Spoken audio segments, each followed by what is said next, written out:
I just find it super strange that as a grown man who's almost 50 years old and a newly elected premier that barely eked out a win and a very controversial and questioned win at that, a man, David Eby, whose province is plagued by a healthcare crisis, by clinics closing down, by lack of doctors, by fentanyl crisis, by homeless camps all over the place popping up in cities that there never were before, a drug problem, an immigration problem, a job problem, an economy problem, a housing problem. I mean, you got a lot of problems, EB, and foreign interference issues.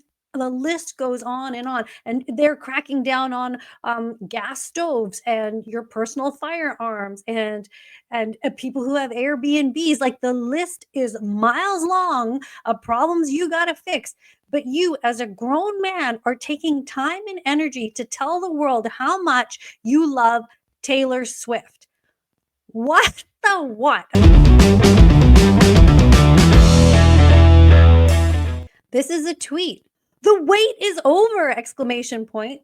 I'd like to formally welcome Taylor Swift to British Columbia. We're thrilled she's wrapping up the Eras Tour in Swiftcouver with 3 shows. I hope all those lucky enough to be going have a great time. Oh my God. And he did this little friendship, bracelet thing that everybody's wearing. Are you not mortified as a grown man and with a province that has this many problems to be even posting something like that? I don't know. Maybe he knows who to suck up to. So he's got to suck up to the right people because Miss Taylor Swift is apparently bringing a boost to the economy. Is this why he's doing it? $157 million over the 3 days that she's coming into Vancouver. That's the boost to the economy. I mean, it is such a bad time for anyone in politics to be aligning themselves with any type of celebrity. You do know that this is not going to work out so well for you, right? J-Lo and her crying over Kamala Harris, that didn't work.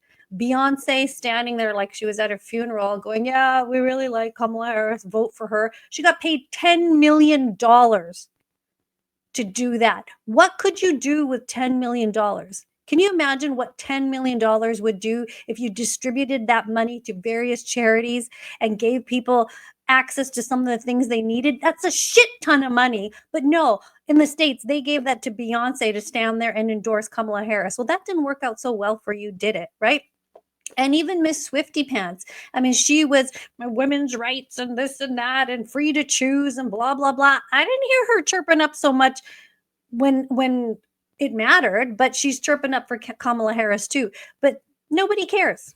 But all the headlines will tell you that Taylor Swift is dazzling Vancouver. And I think she is, because judging by Facebook and how excited people are, I mean, the young girls and the families like her. What can we say? Tens of thousands of Swifties in BC have been waiting for. Vancouver. Welcome to the Eras Tour. Taylor Swift taking the stage at BC Place Friday night, her first of 3 sold-out shows this weekend in Vancouver, wrapping up her 2-year world tour. The Vancouver shows come after 6 sold-out concerts at Toronto's Rogers Centre, which spanned for 2 weeks. And do you remember at the Rogers Centre when she came to Toronto, they had to shut down area traffic so she could come in like some sort of royalty? Move to the side, peasants. Taylor Swift is coming through. And the taxpayers pay for that. 5 continents, and will have clocked nearly 150 performances by the time it's over.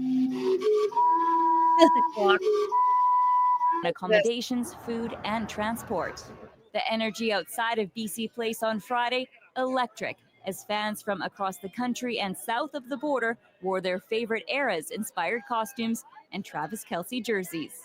We bought the tickets over a year ago and surprised her with them for Christmas. So, oh my gosh, how did she react? She cried. She cried. happy tears. Of course. It's going to be amazing. We're so excited. Yeah, so you've been waiting for over a year for this concert. Yeah, we got them over a year ago now. Carly actually got them, so she brought me, so it's all things. Yeah, but let's hear the Lover. Lover bodysuit. This took 4 days. I started on Sunday. I did all the rhinestones. Bodysuit?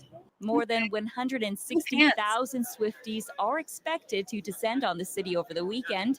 As of Friday night, Vancouver police say no incidents have been reported. Oh, you know what else? There was some sort of campaign on X, or somebody had posted from the RCMP with that friendship bracelet, and they were like looking to recruit people at the Taylor Swift concert to join the RCMP, which that's a little bit weird or desperate. And to help fans get to and from the venue, extra transit services have been scheduled, as well as ferry sailings up until Sunday night, Oh my when Swift God. marks the end of an era. Like, I'm just feeling so overjoyed that we decided to spend our last couple of shows in Vancouver. You are so wonderful. Well, I mean, I guess in a way I understand why people like her. I mean, she sort of looks, she's got cute songs, and I can see she's a blonde girl and or young woman now. I think she's in her 30s, Taylor Swift. And who's her boyfriend? Travis Kelce, a tight end for the Kansas City Chiefs. So I do think a lot of these Hollywood celebrities, though, like I was saying off the top, some of us don't see them the same way. We don't respect them the same way. I don't really want to know your political views as a celebrity singer. And I don't want you to manipulate and use your celebrity views for votes to vote in people that might not be doing the right thing for you in the first place. You celebrities, I don't know why we care what your political opinions are anyway. And now we've seen celebrities like Leonardo DiCaprio, Robert De Niro, Harrison Ford, even Stephen King, people that we thought were smart, endorsing, people that have no policies or no brain capacity. That's at least what I'm seeing. And this brings me back down to David Eby. Okay, this was quite embarrassing. I just think it's silly that he would be loving on her this much, right? Let's have a look at some of the comments and what some people are saying. No one cares. Fix healthcare. The wait is over. Residents of this province are still waiting for the final count to be completed and the discrepancies to be corrected. 1,820 votes are yet to be found or counted. Okay. Somebody else says, I actually thought this was a parody. So did I. I thought so too. Wish the wait was over for a healthcare system that actually puts patients first. Can't believe you actually posted this ridiculous tweet. Agreed. I can't believe it. This entire friendship bracelet is so blank infantile. It is making British Columbia so angry that you seem to care more about Taylor Swift coming to town than dealing with the problems you've put on our streets in this country. Taylor Swift is an asset for government psyops. Okay. I mean, people say that. I don't have firsthand knowledge of that, but these are the optics out there. And this other person posted, you're supposed to be a premier of a province, not some pop singer fangirl. Oh my God. I mean, don't his handlers give him any advice? Like, dude, this is not a good idea. The optics of this are going to be really bad if you tweet this out. Like, how, if you don't have any sense that you're going to tweet something like this out in this political climate, in this atmosphere where people are so angry with you for legitimate reasons, you're going to do as we love Swifty tweet? David Eby, come on. Put your big girl pants on and get a brain on your head. This is really bad. It's like, why do these celebrities want to shove, or these politicians want to shove celebrities down our face? It doesn't work. It doesn't work. Learn your lesson. Kamala Harris had Oprah. She had Obama. She had these big wigs and stuff. And it didn't work because people can see through all that. One other note, just to walk down memory lane, because there's nothing I love more than to walk down memory lane. Many years ago in 1984, the Jacksons came to town and they played 3 days at BC Place. I love this story that I found online. I want to show it to you. To say that Michael Jackson has mass appeal would be to sorely understate the case. The Jacksons' victory tour is nothing short of a cultural phenomenon. How else could you explain virtually selling out the cavernous 60,000-seat BC Place Stadium 3 nights in a row? And why else would over 1,000 Vancouver Islanders spend $99 each to board buses to take a 14-hour odyssey to Vancouver and back? They come from all strata of society, all age groups. To some, it's even a family outing. And while some may be devoted Jackson fans, almost everyone wants to be part of history. They say it's going to be the concert of the decade, so you can't really miss out on something like that. So, and also being surrounded by about 50,000 women is not too bad either. Were you bugging your dad for a long time to take it? No, but he just told us on Friday when we got our report cards. Of course, a bus ride to the concert from Vancouver Island necessitates a ferry trip.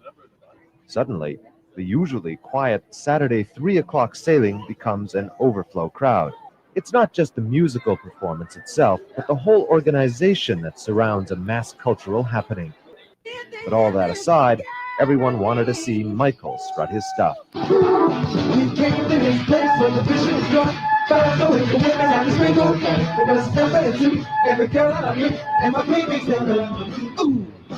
Was it worth the time and money? It's too short. Would have liked it to be longer. Oh no, it was a good concert, but $40 I think might have been a little bit expensive for it. So now you have some second thoughts about the money, maybe. Well, it was worth seeing once, but I wouldn't see it again. How do you feel about it? Yeah, I thought the same. It was worth the, well, it's not really worth the money, I don't think. Regardless of You don't think it was worth $40? how everyone felt about the concert itself, they can feel proud, even smug, that they had taken part in this cultural phenomenon. No The kidding. world of entertainment has never seen anything like it. All those who took part will have to wait for the next extravaganza, still undreamed of, but sure to come. Love it. Love it. Love looking at old stories like that. I wish that I could have seen Michael Jackson. I really, really love Michael Jackson. I still put Michael Jackson on when I want to dance around the house. He's the artist that I put on when you want to teach your children how to dance. Like, I will always love him and the Jacksons, but I just love Michael Jackson. Love his music, his voice, his passion. They probably took him out. But anyway, thank you for watching this video. Thank you for watching my postal worker video. I've got an update on that, and I just got some new information, so I'll do an update on that in a day or two. I appreciate your time. I appreciate you spending time with me. I'm a very small little YouTuber, but I do appreciate if you subscribe to my channel. Anita K808, just search it out. And if you like what I'm doing, please keep sticking with me. Okay? All right. Take care. Have a great evening. We'll talk to you soon.